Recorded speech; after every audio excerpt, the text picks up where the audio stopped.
Friday in May. It is the last day of May, which is crazy, right? So crazy. All right, I am Brenda, and I am here for Fancy Friday. I just want to do a really quick hello to my daddy. Daddy, I love you so much. I am so happy that you got to see my baby yesterday. And Judy, I love you so much. And Aunt Donna and my best friend Lisa, I love you all so much. Y'all are my biggest fans. My dad is actually the biggest fan, and he is the reason that I do Fancy Friday. This is an act of love for him, and so I always have to make sure that sorry, a text popped up. I always want to make sure that he sees this and that I tell him I love him.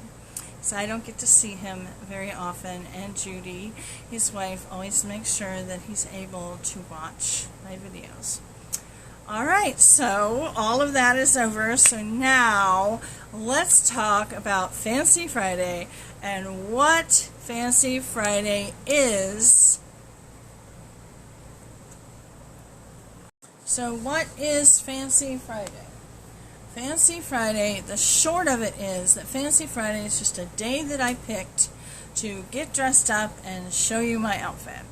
But the long of it is a little bit something else. I started realizing as I started getting dressed up on Fridays, I realized that so many of us think that we have to have a reason to get dressed up. We have to have a place to go, and we have to have a reason for it, okay? And then I realized that there's so many other things, not just clothes. Candles are a big thing. Linens, tablecloths, china, our beautiful glasses. We don't use them all the time because we think that there has to be a particular time and a particular place, and maybe even particular people to use them with. We think that we're not good enough, or they are better than we are, and so we need to save them for something else, something that's better than us, something that's better than just an ordinary day. And we have to stop doing that for many, many reasons. But if you have something that makes you smile, use it, wear it, whatever it is, use it. Okay? Stop saving it for someone else or somewhere else. That's silly. So that's really what Fancy Friday is a reminder from me to you, for you to stop saving things for other people and for other times. You don't want to be one of those people that when you pass away, your family finds all these things unused in your attic or your cabinets that were beautiful and they made you smile. You bought that china because it made you smile, but then you thought you needed to save it for a special time, and that special time never came.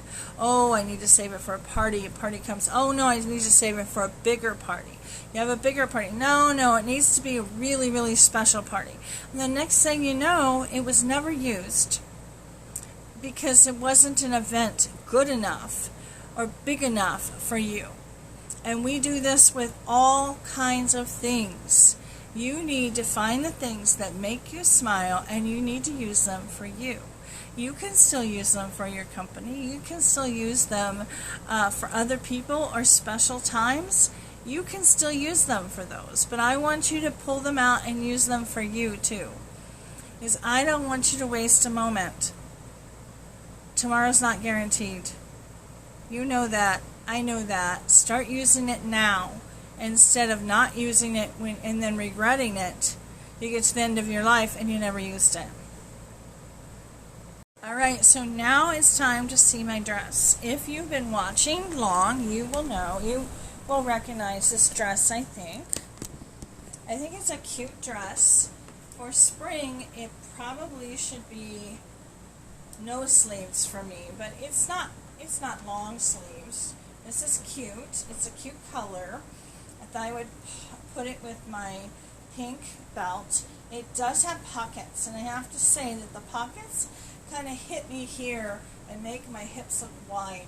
which is kind of funny because I don't have hips at all. My hips actually go in, so it's kind of funny that it kind of gives me hips that I don't normally have. And because I don't have a waist, I like to use belts to kind of give me that waist, or show like I have a waist.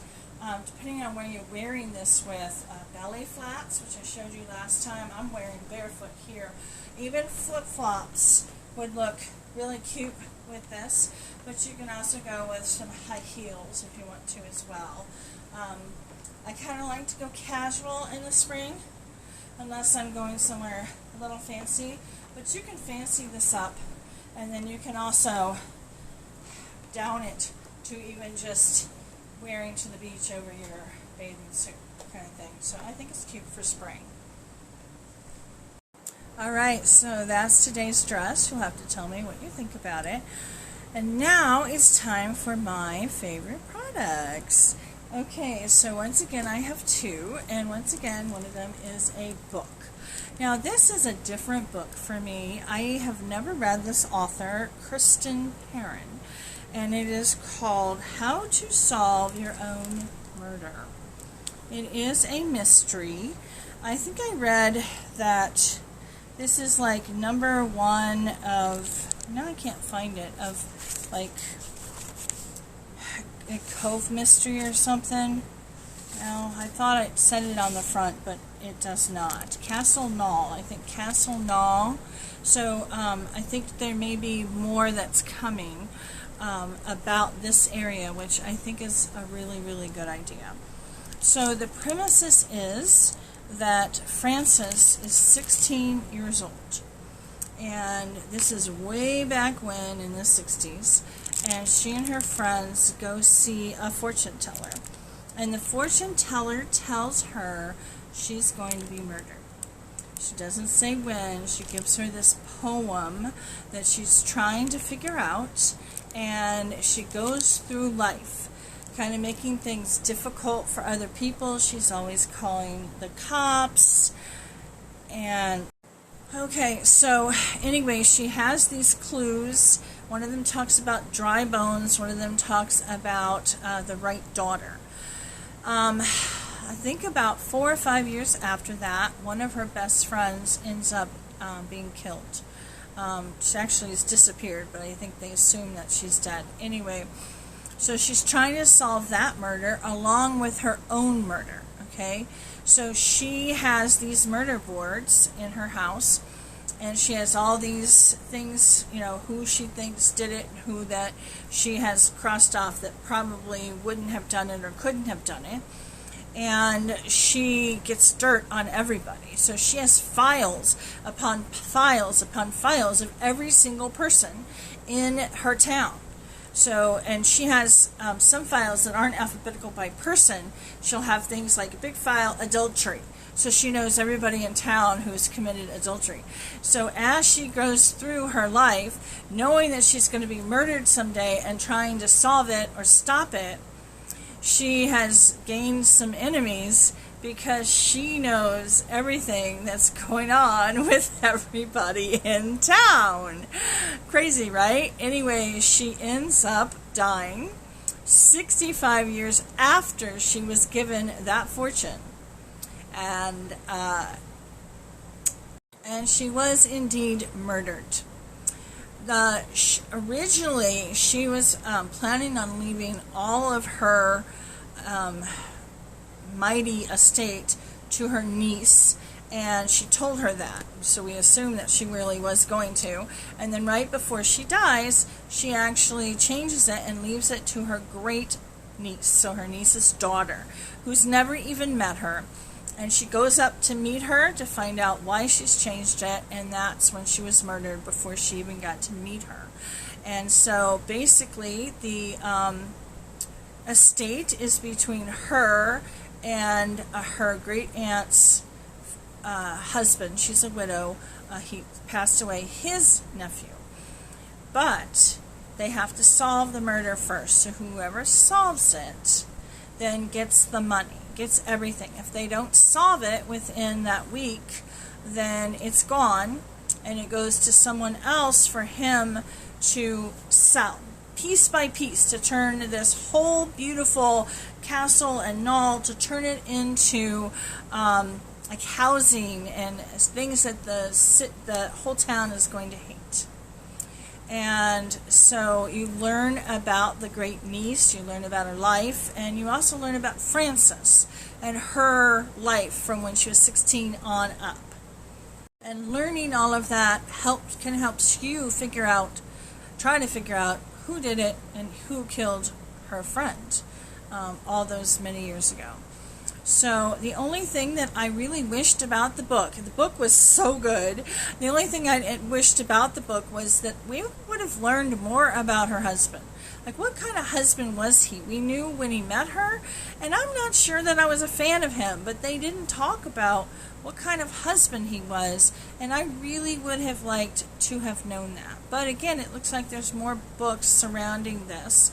So, also, if you decide to read it, I kind of recommend that you make a list, because you find out about the people when they were younger, and then you find out the people when they're older. It helps to know, oh, that person's boyfriend is now the cop there. And so I made myself a list. So it's not that there was so many people. There were a lot. It's just that it got kind of confusing. I said, because the niece finds a diary. So you read about when she was 16, 17, 18, 19, and then you hear these people, and you know, you have to kind of look at it and go, oh wait, that vicar, he was this person, and the gardener was this person. And it just kind of helps you to set it all up. So that would be my best recommendation if you read the book. And I do highly recommend that you read it. Alright, the next one. So these pictures are called Mixed Tiles. They're from Mixed Tiles. And they originally started off, this is not the cutest picture, they originally started off with this size. I think it's like 4x4 maybe. And you can get them with different color frames. I think they have white and then the black. But now they have them bigger. And I still like the smaller ones. You can group them together. I have a bunch downstairs that are grouped together.